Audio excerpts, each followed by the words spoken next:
You don't need courses, you don't need technology, you just need yourself and your time alone. Women couldn't do it past 8 minutes, men couldn't do it past 12 minutes. So they couldn't sit with themselves for 12 minutes, let alone 30 minutes.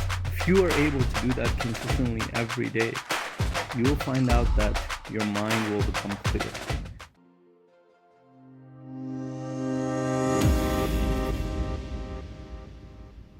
Hello, amazing investors. Great to be here. I actually just came back from my walk, but I was there for about an hour.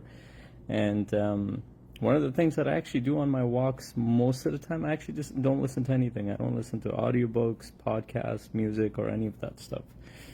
I actually try to be present with my own thoughts, emotions, what I observe.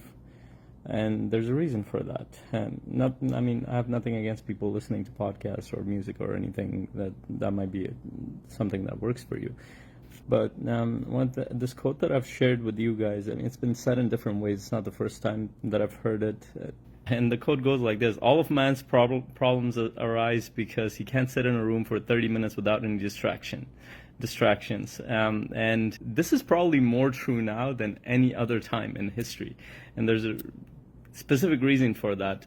Think about it. This is the only time in history where we're bombarded by information. There's a book that I read, Limitless, where the author talks about it, that the amount of information that we're exposed to in a year, somebody in Middle Ages would have been exposed to that amount of information, the volume of it, or the volume of that information in a lifetime.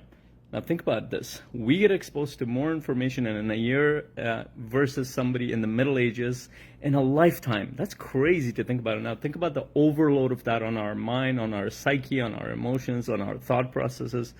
I don't think we fully understand what that means.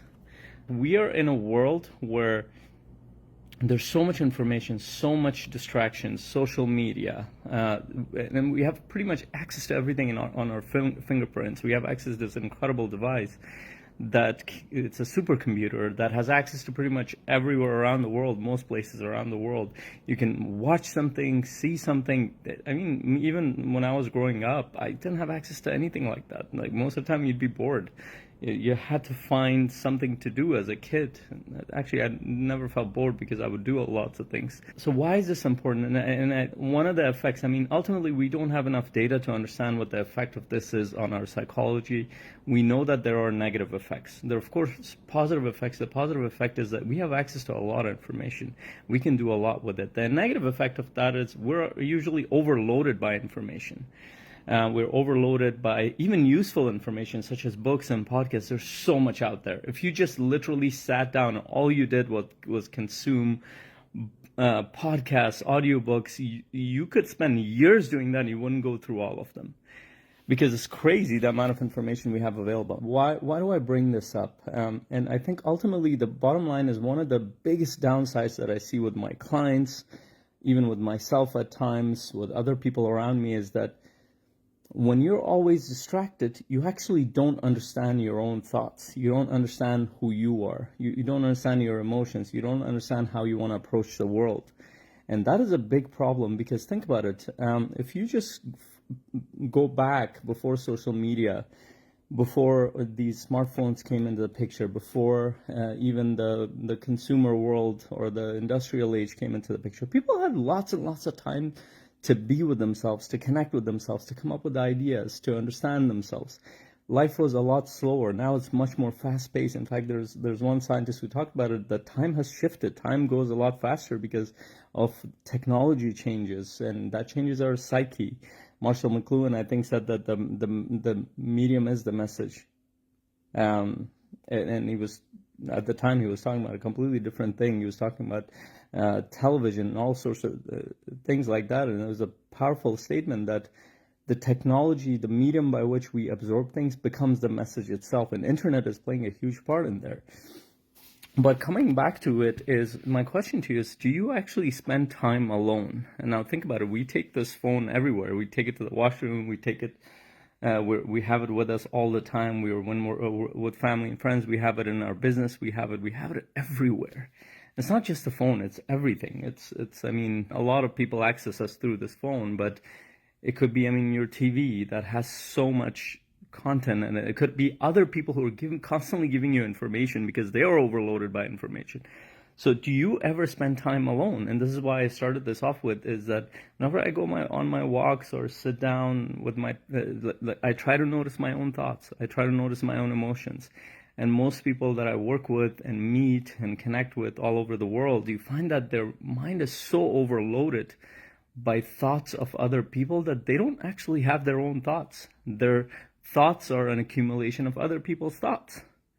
And of course, we use this common language. For example, if you're speaking English, you're going to use the common words created. You didn't create your language, but what is the input in your mind? If you're constantly watching news, that's the input you're going to regurgitate. If you're constantly watching social media, TikTok, all these things, if you're watching shows, you're going to regurgitate those thoughts. You're always around people who talk a certain way. You don't understand the influence of that on your mind. And try to go a little bit quiet one day and sit down with yourself. You will notice that your mind is really loud. You could be in a quiet room, no noise, nothing. You will notice that the thoughts in your head is loud, and you might think that, oh my God, there's a person inside my head or multiple people that are speaking. And it's very loud, and it can get very painful. There's so many multiple thoughts, and this is part of the reason why people distract themselves, because there are always thoughts coming at you, and you don't know what to do with that.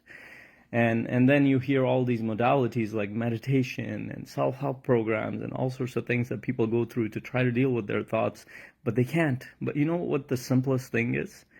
And it's the easiest thing to do and the hardest thing to do. The easiest thing is you don't need money, don't need courses, you don't need anything, you don't need technology. You just need yourself and your time alone. And even if that's 1 hour a day or half an hour a day, if you're on a walk or you just sit in a room, you don't need to meditate in a specific way. Just sit with your thoughts, see what comes up. If you are able to do that consistently every day, you will find out that your mind will become clear. You'll find out that a lot of the thoughts that you have, they're not actually your thoughts. In fact, you haven't even considered them. You're just regurgitating thoughts that you've heard from other people. By the way, a lot of coaches, a lot of trainers do the same thing. They just regurgitate thoughts. We all borrow thought processes from other people, but most people who share thoughts, they're not really their thoughts. They just take somebody's thoughts and share it with you. They haven't taken the thought and entertain it. And Aristotle said that the mark of an intelligent person is to entertain a thought without accepting it. What does that mean? What is entertaining a thought? It means that you've actually looked at it, thought about it, looked at the implications of it in your life. For example, if you say something like, my life should be about creating success. Well, first of all, you need to think about that statement. What does that mean? You would have to define success. What is success for you? What does that mean in your life? Does that mean financial? Does that mean status success? Does that mean success in terms of how you feel inside? Does that mean in your relationships? You would have to define that first of all. What does that mean? Or does that mean is it a standard definition for everybody? And follow that thought and think about it. What does that mean in your life? How would you apply it? And see, how has that been true for you? How has that been true for other people? And then from there, you sit down and distill, well, what does that mean for me? Because a thought is just a thought, you're entertaining it, but it also has an effect on your life. Do I want to adapt it? Do I want to make it as a part of my identity, that your life should be about creating success? Because it will become part of your identity. Most people adapt these kind of thoughts and beliefs without even thinking about it and noticing it and dissecting it. Again, if you haven't spent enough time with yourself, you will not be able to understand this stuff. You will just go ahead, and I'm reading this book. It's actually a great book. Live Big is by my coach, Ajit Nawalka. It's a beautiful book. It's one of the most simplistic books that I've read, simple yet profound in some ways. But I could read this book, and it's a great book. I might get one or two things out of it, but I've been reading in the past couple of days. I've thought about it. I'm like, what does he mean by what he's saying? Like when he says something like 0 fucks given. There's a whole chapter on that, by the way. Apologies if you weren't expecting that. Now, it's a short chapter, but it's a very powerful chapter. What does that mean? if should you give a fuck about what other people think, or should you not? What does that mean in your business, personal life? And even if you wanted to give zero fucks, I think as human beings we care at times. So how do you deal with that?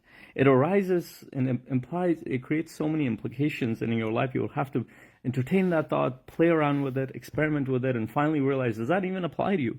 But I can entertain the thought that he's talking about, but it will take me time to apply this and make sense of it.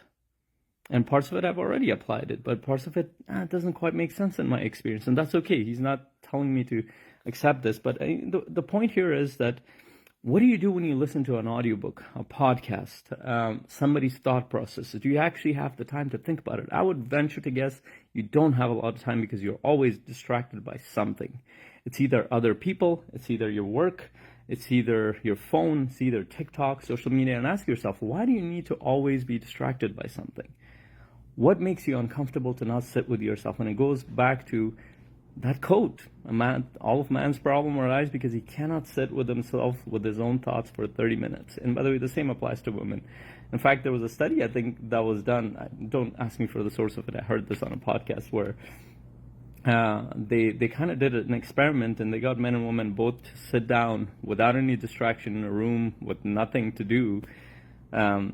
And women, and this is going to sound odd, but women couldn't do it past 8 minutes, men couldn't do it past 12 minutes. So they couldn't sit with themselves for 12 minutes, let alone 30 minutes. And that's the challenge. If you don't sit with your own thoughts, emotions, you actually don't know who you are. You don't know what affects you, what bothers you, where are your boundaries that are broken, who you are, what your identity is, what are the beliefs that you have. Have you even thought about those beliefs? What are the thoughts that you're accepting around you without even realizing it? What are the influences of the people around you? There's so much in there. And let's take it one step further. Like, think about when people take vacations. Like, vacation is supposed to be a time where you relax, disconnect, reflect on your life, go have fun, do lots of things. But that becomes a distraction for a lot of people. What do people do? They go on vacation, they get drunk out of their mind. And by the way, not a judgment. I've done that so many times. And come back, and they actually are so drained, they need another vacation on top of that. Or they're around so many people that they never got much out of it. They're always distracted. And I went on a vacation like that too recently. But then I spent some time thinking about it. What was the effect of that on me? I took the time out and tried to understand, what does that mean? And that actually shifted some decisions that I made in my life. Again, if you need to distract yourself, from your thoughts and emotions and who you are, it's very unlikely that you know who you are, what success means to you, what being happy and at peace means to you, to create better relationships, creating a better business. None of that will come to you better. And some of the best people that I know, they spend quite a bit of time with their own thoughts and who they are. That's where their creativity comes from. That's where they get connected to their own intuition. That's where they get connected to their faith. And my challenge to you is, take this week and take half an hour every day without any distraction. Just sit in a open room without any distractions, without any books, without anything, just with yourself. Your thoughts are valuable enough to assess. Or go for a walk without any music, without anything. Just be with nature, or sit in front of the fire. Some people do that, or whatever it takes. Or sit down and journal about your thoughts. That might help you. And do that for a week and see what happens to you. I will bet at the least you're going to develop a high amount of clarity. At the worst, you're going to realize that you are avoiding a lot of things in your life. And both of them are progress, to be honest. Take that challenge on. Hopefully this serves you. I'm excited to hear what happens to you as you take this challenge on. And if you have done this, if you do take a lot of time for yourself in an undistracted environment, please share your experience below, because I want to know, has that been helpful for you? Has not been helpful? Is everything I'm saying complete bullshit, or sounds like bullshit to you? It's fine. You can have a completely opposing view. It doesn't bother me. But I get to learn from your opposing view, if there is, or if you've had a similar experience around spending time with yourself. Let me know. Has that affected your spiritual life, who you are, your thoughts, emotions, how you interact with people, how you run your business? I'd love to hear from you. Until my next conversation, hope you have an incredible day. Bye.